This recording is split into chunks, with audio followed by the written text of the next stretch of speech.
Okay, so first of all, thanks for your time. No problem. Let's start with the beginning. Who has inspired you to become a musician and how you start into music? Like individually or as a group? No, individually. Well, for me it was Kiss and Gene Simmons, and still is. That he's my idol. Not in all his ways, he's not my idol, but let's say 95% of him is my idol. I wanted to be Gene Simmons, and in a way, I still want to be Gene Simmons. And, this is my version of Gene Simmons, really. But yeah, so Kiss was first, and Gene Simmons, above all. But of course, there are many others. Dee Snider, Udo Dick Schneider, Alice Cooper, yeah. Cool. Yeah, basically it was the same story for me. Of course, I was more into Paul Stanley and Ace Frehley. We are Kiss children, and but from the Finnish artist, I would say Michael Monroe from Hanoi Rocks. He was when I saw him on TV when I was a little kid, it was something that blew my mind. It was okay, I want to be like him. So, but we are following those bands, Motley, Twisted, all those makeup dudes. Yeah. Cool. So I think the band Lordi, you are very long in the business. I read about that. It took over 10 years till you got a record label. Yeah. Yeah. What was the problem, or what was the reason for that? Well, the problem was that when the first demo under the name of Lordi was done in 1992, and the first single and the album was done in 2002, so it was the full decade of banging our heads against the wall. I mean, the image was there, the songs were there, but the problem for those first 10 years was that at the times in the 90s, the style of music that we wanted to play and perform was so out of fashion. So no record label wanted to. They told us that there were actually two kinds of feedbacks from the labels to us. It was either okay, your image is great, but you should play black metal or death metal, which we have no interest in doing about. Or the other labels said, well, yeah, your music is great, but you need to change the singer, and you need and guitarist. And you have to take away that image because that image is just so stupid. So yeah, it took 10 years. To convince them. Yeah, to convince people and to actually find the right people who actually understood what we were about, and that this is the package. Even though we look heavier than we sound, it's all from the heart, and we do it like we do it really seriously. This is what we believe in. And it was only after we got this our first manager Arska to guide us. And he opened the doors for us, and he introduced us to people, and he took us to places, he took us to labels, so we got, I think we would still be banging our heads against the wall if it wouldn't have been for Arska, because and it was kind of sad and shocking realization at that moment when you realize that you pretty much need someone who is already in the business to believe in you to get inside the business. Because I'm telling you, we haven't changed that much from the original drafts or the blueprints of Lordi. This isn't that different that Lordi is today. Mm-hmm. But you just need somebody. But if you're just a band that plays at a rehearsal loft and you try to do your thing, for a band like us, it was pretty much impossible to get the message through to the record labels or anybody else, before Ask. So it's not like the quality of music doesn't count or something, the image, it's more luck. A lot of it has to do with luck, yes. I mean, it has to be the right timing and the right place and all this, as they say, all the stars has to be aligned the right way.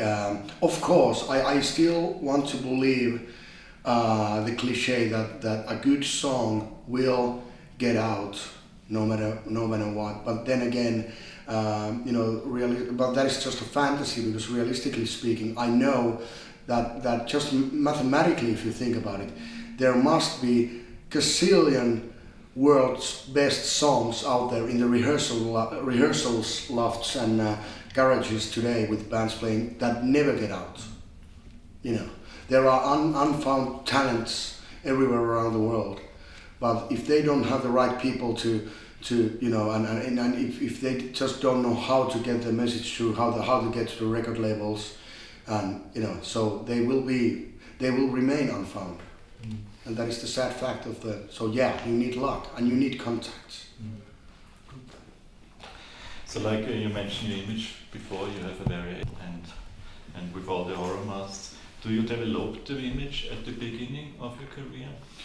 Yeah, well, the first 2 years, you know, Lordi was still without the masks, and I did the first Lordi music video in 1994, and that's when it hit me. I did all the monsters, you know, for the music video, and I was the only one in the video without the masks. And then I realized after seeing the final product that, god damn it, everybody else looks so much cooler than I am. So it should be the other way around, you know. So that was the thing. So yeah, for the first 2 years, the image wasn't there yet, but after that, yeah. And I remember I was like banging my head against the wall again. I kept hitting myself with the fact that how on earth a Kiss fan, a Twisted Sister fan, a Wasp, an Alice Cooper fan, how the fuck could it take so long for me to realize that that my band needs to look, you know, like my idols do. It was, yeah, I don't know. Cool. Is the image and the music, are these two different pair of shoes? Yes, yes they are. One of the most annoying questions that we get is which one is more important, music or the image? Of course music. Everything starts with the music. I mean, if there wouldn't be music that we do, what the fuck would we Yeah. We would be just monsters doing what? Hang around, go to cafeteria. Yeah. Oh, what's up? Yeah, It's all about the music. This is just something special. And when we're talking about something you gotta stand out. This is the way we stand out from the normal bands. Let's call them normal. So this was our way from the rehearsal lofts to the concert halls. And it's also the thing that I would say that we don't write the music with the makeup on. We don't record. You don't? it. I do. Oh, you do. Oh, sorry. You told me earlier. Yeah, maybe. So I really don't have to put this on? No, you don't. No, you don't. Well, from now on, everybody knows in the yeah, and in the studio, we don't have the masks. We don't think about the masks or the costumes. But when the album is ready and it's time to market the whole thing, when it's time to, you know, go out. I mean, every artist, you know, has an image. Every single artist has an image. Even though they would say, I don't have an image, well, that's your image. You know, and if you don't wash your hair and if you don't, you know, bathe in 6 months, that's your image. So nothing is unintentional. Nothing is unthought of. Everything is thought of. In the 80s, when those thrash metal bands, they said that they just want to look like themselves. They don't want to be. They don't want to be. What is the word? Like they don't want to be styled, you know, anything like that, because they wanted to stay as far away from bands like the hair metal bands like Poison and Motley Crue. So those bands like Anthrax and Metallica and those bands, they wanted to look like they just came out from the street. But then again, you know, that was their fashion statement. That was their statement. So they were really careful about that. So for us, it is when we go out, when the album comes out, that this is our, you know, rapping on the present. This is the way we look. You know, this is the way we make ourselves look pretty. You know. So I'm sure you heard it many times before. For you to put on your costumes and masks. Well, today I was fast because I need to be fast. It was I guess 45 minutes because of this interview. But for you, it's for me, it's like 3-hour job every day. It's 2.5 hours for the face alone, and then the rest for the costume. Okay. Have you ever thought are there any days where you think, oh, this might be maybe a bad idea with all this style? where you thought, oh, every day 3 hours work and Yeah, well, every day. but it's the thing that,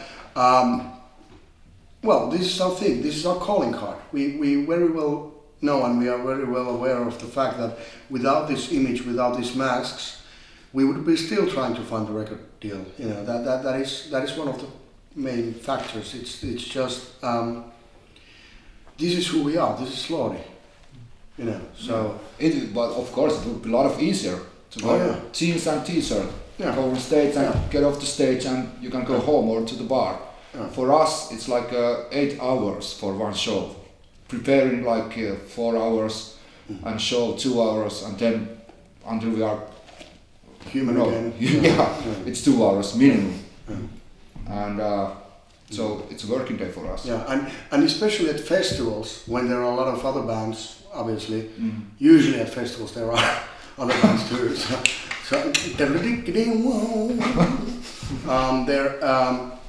There we can see the harsh reality of the hard road that we chose, because I can hear my favorite bands playing, but I'm putting on the makeup, so I can only hear them. I never see them. I never see our support bands. I never see our warm-up bands. I only hear them because I'm putting on the makeup. And while all the other bands are having fun and, you know, meeting the other bands at the festival sites or wherever, we never do, because we are way too busy getting ready. And the same thing is that after we were done, after the shower, the festival is over. Yeah, and we are there alone, like beer in our hands, and okay, where's the party? And the party is over. Yeah. The festival is closed. Get the fuck out of here, you stupid Finns. Yeah. Cool, thanks. One last question. Ever live gigs? Yeah. Or have you ever took part at a band contest or something like that? I mean, live gigs for the band or when we played or what we went to see? Mm-hmm. Which one? For the band, for Lordi then. Yeah.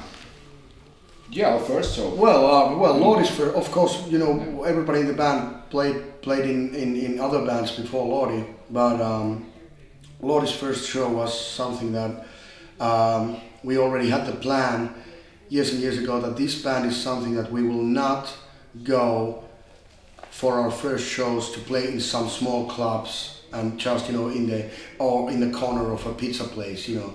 We are not going to do that. We are not going to start from the bottom. We're going to start from the top. So we went to so our first show was supposed to be at Tavastia Club, Helsinki, which is the legendary club, a rock club in Finland, and everything was settled. But then the problem was that we couldn't have the pyro permits there, because we wanted when Lordi hits the stage for the first time, the album was already out.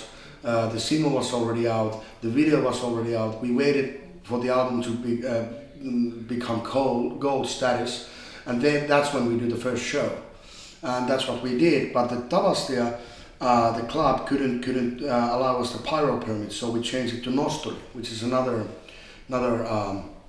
good place in Helsinki. So so Lordi's first show was sold out show at Nosturi. Yeah. But that's the way we wanted to start. We wanted to, you know. And we were really nervous. Like we rehearsed like 6 months, and in our costumes, and we were like, okay, we don't know how this is gonna work, but we're gonna do it. Next after that. And right after the second song, remember on that first show? Mm-hmm. Right after the second song, the worst thing happened. There was something wrong with the bass, so we had to stop the show like right after the first song or the second song. It's like, God damn it! Yeah, you know. But and it was a god damn it thing again when we have our second and third show was with Nightwish in Germany, and there were like I don't know how many thousand people, but a lot, and we were like, okay, this is going pretty well, but we were like, oh god damn it. So we remember those shows. Yeah. Cool. Thank you very much. Yeah, thank you.